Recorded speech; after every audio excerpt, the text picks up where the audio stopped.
Աստված հավատարիմ է։ Դեյվիդ Վիլկերսոն, օր դեկտեմբերի 6։ Դանիել այլ տեսակի մարդ։ Դանիելը նույնպես այլ տեսակի մարդ էր, որը խոսում է կոտրված լինելու մասին։ Եվ ես դարձրի իմ երեսը դեպի Տեր Աստծուն, որ աղոթք և աղաչանք մատուցանեմ ծոմով և քուրձով ու մոխիրով, և աղոթեցի իմ Տեր Աստծուն և խոստովանեցի։ Դանիել 9:3-4 խոսքեր։ Իր կոտրվածության մեջ Դանիելը կարողանում էր զանազանել ժամանակների նշանները, քանի որ գիտեր Աստծո սիրտը։ Ես Դանիելս իմացա գրքերում այն տարիների թիվը, որոնց համար Տիրոջ խոսքը եղել է Երեմիա մարգարեին։ Խոսք 2։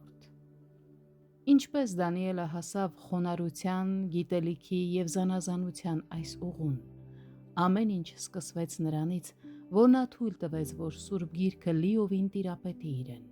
Նա խոսքը իր ամբողջականությամբ շատ հաճախ էր մեջբերում, քանի որ այն պահում էր իր սրտում։ Նրա թղթի 10-րդ գլխում այս աստվածավախ մարգարեին Քրիստոսի տեսիլքը տրվեց։ Եվ աչքերս բարձրացրի ու տեսա, և ահա մեկ մարդ կտավ հագած և մեջքը գոտի կապած ոփազի ոսկիիցը, և նրա մարմինը ոսկեքարի նման էր, և նրա դեմքը կայծակի երևույթին պես, և աչքերը կրակի բոցերի պես, և նրա բազուկներն ու ոտքերը փայլուն պղնձի տեսքի նման, և նրա խոսքերի ձայնը ամբոխի ձայնի պես։ 10-րդ գլուխ 5-6 խոսքեր։ Ես կոչ եմ անում ձեզ անել այն, ինչ արեց Դանիելը, և այսօր որոշում կայացնել փնտրել Աստծուն ձեր ամբողջ սրտով, եռանդով և վճռականությամբ։ Դիմեք նրա խոսքին շարունակ աճող սիրով և փափագով։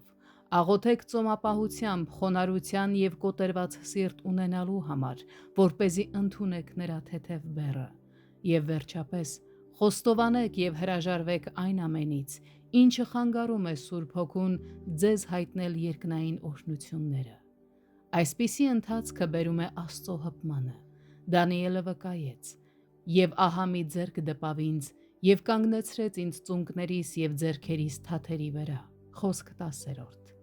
Այստեղ դիպչել բառը նշանակում է զորությամբ գրավել։ Դանիելն ասում է. «Երբ Աստված իր ձեռքը դրեց ինձ վրա, ես ընկա երեսնի վայր։ Նրա հպումը գրավեց ինձ փնտրել նրան իմ ամբողջ էությամբ»։